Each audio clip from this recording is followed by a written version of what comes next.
Welcome to the Leo. రాజు తలుచుకుంటే దెబ్బలు కొదవే ఉందని జగన్మోహన్ రెడ్డి తలుచుకుంటే దోచిపెట్టడానికి ఇబ్బంది ఏముంది? గత 5 ఏళ్లుగా తన అనుకున్న వారందరికీ కూడా జగన్మోహన్ రెడ్డి దోచిపెడుతున్నాడు. మన అందరికీ తెలుసు. అది ఆర్థికంగా దోచిపెడుతున్నాడు, భూముల రూపంలో దోచిపెడుతున్నారు, మరొక రకంగా దోచిపెడుతున్నాడు. అయితే తాజాగా ఎన్నికల దగ్గర పడుతున్న వేళ దీపం ఉండగానే ఇల్లు చక్కబెట్టుకోవాలన్న సామెత ప్రకారం జగన్మోహన్ రెడ్డి ఏం చేశాడంటే తన అస్మదీయులకు, ముఖ్యంగా తన సొంత జిల్లాకు చెందిన కొంతమంది అస్మదీయులకు భారీగా భూ సంతర్పణ చేసుకున్నాడు. అలాగే కొంత భూమిని అమ్మకానికి కూడా సిద్ధం చేశాడు. అత్యంత ఖరీదైన భూమిని కూడా ఎకరం 5 లక్షల చొప్పున సేల్ డీడ్ చేయడానికి ఆల్రెడీ సర్వం రంగం సిద్ధం చేశాడు. అయితే ఎన్నికలు దగ్గర పడుతున్నప్పుడు ఇలాంటి వ్యవహారాలు బయటకు వస్తే ప్రతిపక్షాలు దీన్ని గట్టిగా ప్రతిఘటిస్తాయి, ప్రజల్లోకి బలంగా తీసుకువెళతాయనే ఒక భయంతో దీన్ని వాస్తవానికి 2-3 నెలల క్రితం జరిగినా తొక్కిపెట్టారు. మరి ఇప్పుడు ఎలా బయటకు వచ్చిందని మీకు అనుమానం రావచ్చు. ఆల్రెడీ దాదాపు ఆ ఎన్నికలు కూడా అమల్లోకి వచ్చేసిన నేపథ్యంలో ఇప్పుడు కనుక గతంలో జీవోలు బయటకు పెట్టకపోతే అధికారులు ఇరుక్కుపోయే ప్రమాదం ఉంది. అందుకని ఏం చేశారు, ఈ ఎలక్ట్రిసిటీకి సంబంధించినటువంటి ట్రాన్స్కోకి సంబంధించినటువంటి అధికారులు వాటికి సంబంధించిన వివరాలను అర్ధరాత్రులు విడుదల చేయడం జరిగింది. అంటే వాస్తవానికి జనవరి నెలలో అప్లై చేస్తే, జనవరి చివరి వారంలో అప్లై చేస్తే ఫిబ్రవరి మొదటి వారంలోనే అన్ని అనుమతులు రాష్ట్ర ప్రభుత్వం ఇచ్చేసింది.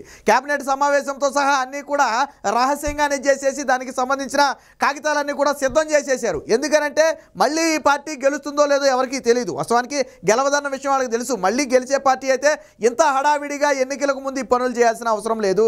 అంటే ఎన్నికల కూడా వచ్చిన తర్వాత చేయలేరనే ఉద్దేశంతో హడావిడిగా చేశారు. ఇంకొక అనుమానం కూడా ఉంది.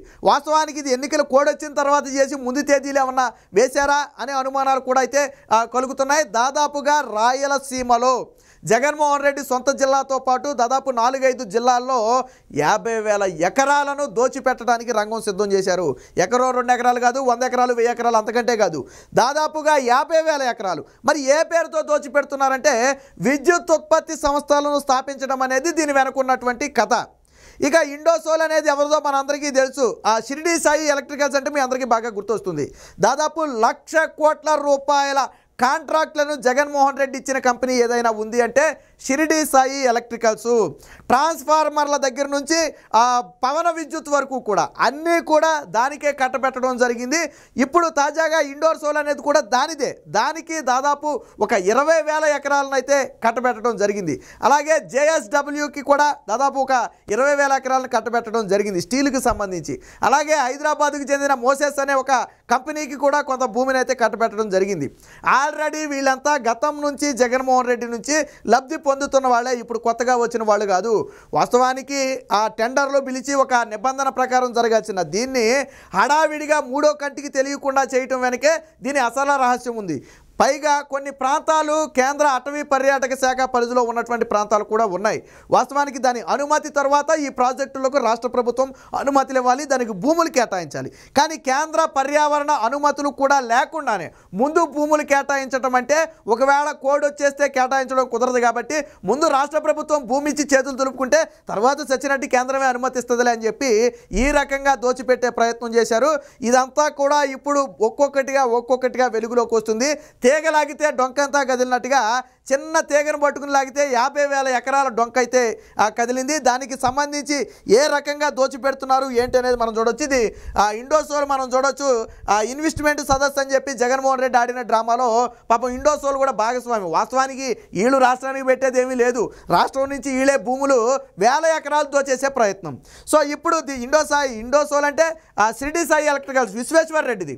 జగన్మోహన్ రెడ్డికి అత్యంత సన్నిహితుడు, బంధువు కూడా అవుతాడు. మరి విశ్వేశ్వర్ రెడ్డిది 1,00,00,000 కోట్ల రూపాయల కాంట్రాక్టర్లు పొందిన ఏకైక వ్యక్తి ఎవరైనా ఉన్నారంటే విశ్వేశ్వర్ రెడ్డి మాత్రమే. సో అలాంటి విశ్వేశ్వర్ రెడ్డికి చెందినటువంటి ఇండోసోల్ కూడా దోచిపెట్టారు. దీనికి సంబంధించిన వార్త అయితే ఒకటి వచ్చింది, ఒకసారి చూద్దాం. ఇదేదో జగన్మోహన్ రెడ్డి జాగీర్ లాగా రాసిస్తా రాయలసీమ అన్నట్టు ఏదో సినిమాలో పాట ఉంటుంది చూసారా, బాలకృష్ణ సినిమాలో పాట అనుకుంటా బహుశా. అలాగా మీరు రండి, నాకు కావాల్సిన వాళ్ళందరూ రండి, నేను రాయలసీమని రాసిచ్చేస్తాను. ఇది జగన్మోహన్ రెడ్డి దత్త తీసుకుని రాయలసీమ మొత్తాన్ని ఏదో చేసినట్టు, ఇదేదో ఈయన సొమ్ము అయినట్టు, లేకపోతే రాజశేఖర రెడ్డి సొమ్ము అయినట్టు రాసిచ్చే ప్రయత్నం చేశాడు. 100 ఎకరాలు 1000 ఎకరాలు ఓకే, అది ఒక పద్ధతి, దానికి ఒక లిమిట్ ఉంటుంది. 50,000 ఎకరాలకు తెరదించారు. అది కూడా ఎన్నికలకు హడావిడిగా వారం 10 రోజుల ముందే, ఎన్నికల నోటిఫికేషన్కు వారం 10 రోజుల ముందే చేయటం అనేది ఇప్పుడు అనేక అనుమానాలకు తావిస్తుంది. ఎందుకంటే ఎలాగ ఓడిపోతాం కాబట్టి ఓడిపోయే సమయంలో కావాల్సిన వాళ్ళందరికీ కూడా రాసి ఇచ్చేస్తే తర్వాత మనకు ఉపయోగపడతారు అనుకున్నాడేమో. మనకు తెలుసు కదా సూట్ కేసు కంపెనీల వ్యవహారం తెలుసు కదా. తాను తండ్రి అధికారాన్ని అడ్డం పెట్టుకుని వాళ్ళతో లబ్ధి చేకూర్చి ఆ ఫలితాన్ని జగన్మోహన్ రెడ్డి కంపెనీలో పెట్టించుకున్నాడు. అలాగే ఇప్పుడు జగన్మోహన్ రెడ్డి వీళ్ళకి లబ్ధి చేకూర్చి డైరెక్ట్గా దాని ఫలితాన్ని తిరిగి జగన్మోహన్ రెడ్డి పొందే అవకాశం ఉంది. సో ఇది ఒక సూట్ కేసు కంపెనీ, ఇది ఒక క్విడ్ ప్రోకో అన్నట్టు. సో సరే అది అవుద్దా కాదా అనేది తర్వాత చూద్దాం దాని సంగతి.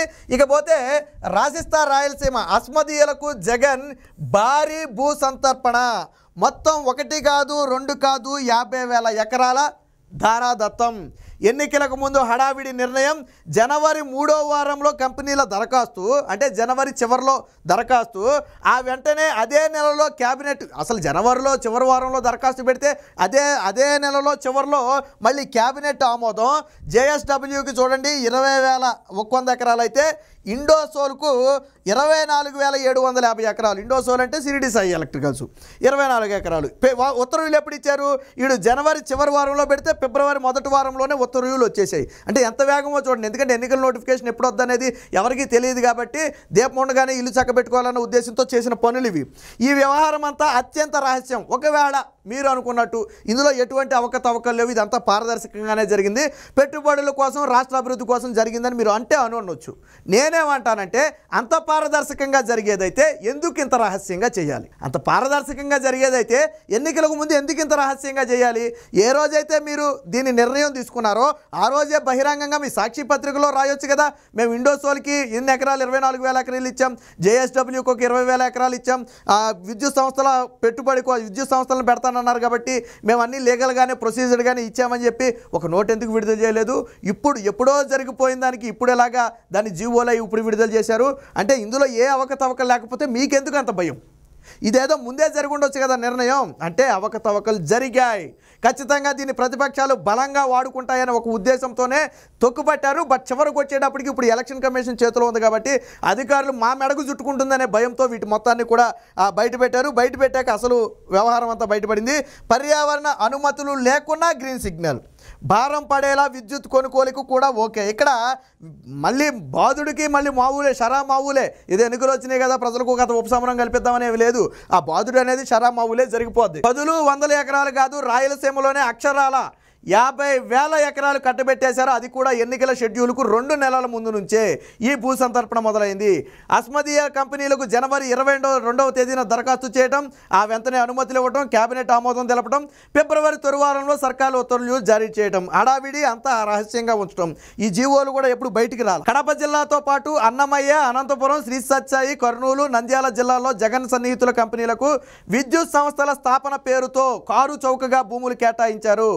అంతేగాక వినియోగదారులపై భారం వేసేలా సంస్థల నుంచి విద్యుత్ కొనుగోళ్లకు సిద్ధమయ్యారు. అంటే ఆ కంపెనీలకు అన్ని విధాల కేవలం భూమి ఇవ్వటమే కాదు, ఆ భారాన్ని కూడా మళ్ళీ ప్రజల నెత్తి మీద వేయడానికి కూడా సిద్ధమైపోయాడు జగన్మోహన్ రెడ్డి. సో దేనికి ఎంత కేటాయించాడు అనేది ఒకసారి చూద్దాం. సో ఇక్కడ చూడొచ్చు విద్యుత్ కొనుగోలుకు చూడొచ్చు. ఇక్కడ విద్యుత్ కొనుగోలుకు సంబంధించి ఆల్రెడీ గతంలో ఉన్న టారిఫ్లతో పోలిస్తే అత్యధికంగా చెల్లించేందుకు కూడా ఇక్కడ జగన్మోహన్ రెడ్డి అయితే సిద్ధమయ్యాడు. ఇక మోసర్స్ అనేది ఇది తెలంగాణలో ఉన్నటువంటి కంపెనీ. గతం నుంచి కూడా జగన్మోహన్ రెడ్డిని కాంట్రాక్టులు పొందిందే, ఇదేం ఉత్తినే ఇప్పుడు పొందింది కాదు. గతం నుంచి కాంట్రాక్టులే. గతంలోనే ఆల్రెడీ ఆ మెగావాట్కు 2.5 ఎకరాల చొప్పున ఆల్రెడీ అస్పిరి మండలంలో 2,000 ఎకరాలు గతంలో కేటాయించారు. ఇప్పుడు దానికి అదనంగా మరొక 500 ఎకరాలు కేటాయించారు. ఈ కంపెనీ ఉత్పత్తి చేసే విద్యుత్తును ఏపీ ట్రాన్స్కో గ్రిడ్ ద్వారా రాష్ట్ర విద్యుత్ సంస్థకు సరఫరా చేయనున్నట్లు ప్రభుత్వం పేర్కొంది. సో తాజాగా ఈ గెడిట్ అయితే విడుదల చేసింది. అంటే ఆల్రెడీ కేటాయించిన భూమికి అదనపు భూమిని కేటాయించింది. ఇక ఇండోసోల్ అత్యంత కీలకమైనది ఇదే, 25,000 ఎకరాలు దాదాపుగా. సో ఇండోసోల్ ఎవరిది? జగన్మోహన్ రెడ్డికి అత్యంత సన్నిహితుడైనటువంటి షిరిడి సాయి ఎలక్ట్రికల్స్ యజమాని అయినటువంటి విశ్వేశ్వర్ రెడ్డిది. సో ఇండోసోల్ సంస్థకు భారీగా భూ సంతర్పణ చేశారు. అనంతపురం జిల్లా తాడిపత్రి, ఊరిచింతల, అలాగే కర్నూలు, కంబాదిన్నెల, అలాగే చిన్నవెంతూర్లు, బి మండలం, బెస్తేరు, అలాగా కొన్ని ప్రాంతాల్లో భూమిని సేకరించి ఇవ్వడానికి సిద్ధం చేశారు. ఈ భూములను ఏడాదికి ఎకరానికి కేవలం 31,000కు చొప్పునే లీజు ప్రతిపాదన ఉండగా 5 లక్షల చొప్పున ఒకేసారి ఇచ్చేయాలని చెప్పి ఇండోసోల్ పట్టుబడుతుంది. అంటే ఎకరం 5 లక్షల చొప్పున మేము కొంటాము, ఆ 25,000 ఎకరాల భూమిని మాకు ఇచ్చేయండి అన్నారు. అంటే ఇదేమి లీజు కోసం ఇచ్చేది కాదు, ఏమంటారు సేల్ డీడ్. ఏకంగా ఈ 25,000 ఎకరాలని కూడా మేము ఎకరం 5 లక్షల చొప్పున కొంటామని పట్టుబడితే దానికి జగన్మోహన్ రెడ్డి కూడా ఒప్పుకునే పరిస్థితి ఉంది. ఎందుకంటే భారీగా కోట్ల రూపాయలు, వందల కోట్ల రూపాయలు భారీగా వచ్చే అవకాశం ఉంది కాబట్టి దీన్ని ఈ విధంగా ఇచ్చేసే ప్రయత్నం కూడా ఆల్రెడీ జరుగుతుందని విమర్శలు ఉన్నాయి. ఇక జేఎస్డబ్ల్యూకి 20,000 ఎకరాలు, 1, 2 కాదు, షిరిడి సాయి ఎలక్ట్రికల్స్ తర్వాత ఆ స్థాయిలో పొందింది జేఎస్డబ్ల్యూని. సో ఇదేంటి, ముంబైకి చెందిన ఈ సంస్థకు కడపలో ఒక 400 మెగా యూనిట్లు, అలాగే సత్యసాయి జిల్లాలో 1500, అలాగే రాప్తాడులో 1500 ఇలాగా మెగా యూనిట్ల కోసం దాదాపు 20,100 ఎకరాన్ని లీజు ప్రతిపాదన సమీకరించి ఇచ్చేందుకు ఆల్రెడీ ప్రతిపాదన సిద్ధం చేశారు. మొత్తంగా వెరసి దాదాపుగా 50,000 ఎకరాలు రాయలసీమలో. వీళ్ళంతా ఇప్పుడు మనం మాట్లాడుకున్న వాళ్ళంతా కూడా జగన్మోహన్ రెడ్డికి సన్నిహితులు. ఎక్కడా కూడా ఇక్కడ బిడ్డింగ్ జరగలేదు, ఎవరిని కూడా టెండర్లు పిలవలేదు, ఎవరు టెండర్లో పార్టిసిపేట్ అంతకంటే చేయలేదు. మొదటి నుంచి ఎవరైతే జగన్మోహన్ రెడ్డి దగ్గర కాంట్రాక్టులు పొందుతున్నారో వాళ్ళే ఇప్పుడు కూడా కాంట్రాక్టులు పొందారు. వాళ్ళకే ఈ స్థాయిలో, భారీ స్థాయిలో, ఇప్పుడు కడప స్టీల్ ప్లాంట్ కూడా బహుశా గతంలో జేఎస్డబ్ల్యూ డీల్ చేసినట్టుగా ఉంది. సో కాబట్టి భారీ స్థాయిలో దీనికి ముట్టజెప్పే ప్రయత్నం అయితే జరుగుతుంది. రాయలసీమలో 50,000 ఎకరాలను జగన్మోహన్ రెడ్డి ఈ విధంగా ఎన్నికలకు ముందు పంచిపెట్టడంపై తీవ్ర స్థాయి విమర్శలు అయితే వస్తున్నాయి. దీని మీద ఎలక్షన్ కమిషన్ కూడా ఒకసారి దృష్టి పెట్టాలి. ఏదైతే ఎన్నికలకు ముందు హడావిడిగా జరిగినటువంటి ఈ నిర్ణయాలు ఉన్నాయో ఇందులో ఏవైనా అవకతవకలు ఉన్నాయా, కావాలని దోచిపెట్టారా, అలాగే భూముల అమ్మకం కానివ్వండి, అలాగే కేంద్ర అనుమతులు, ఇక్కడ చూడండి, కేంద్ర పర్యాటక అనుమతులు కావాల్సి ఉన్నప్పటికీ కూడా వాటి అనుమతులు లేకుండానే ఒప్పందం చేసుకోవడం అనేది నిబంధనల ప్రకారం కూడా విరుద్ధమే. కాబట్టి అన్నిటినీ పరిగణలో తీసుకుని మరొకసారి దీన్ని సమీక్షించాలి. ఖచ్చితంగా వచ్చే ప్రభుత్వంలోనైనా సరే ఇప్పుడు అక్రమంగా కేటాయించిన భూములు ఏవైతే ఉన్నాయో వాటి మొత్తాన్ని కూడా తిరిగి స్వాధీనం చేసుకోవాలని చెప్పి ఇప్పుడు రాష్ట్ర ప్రజలందరూ కూడా కోరుకుంటున్నారు.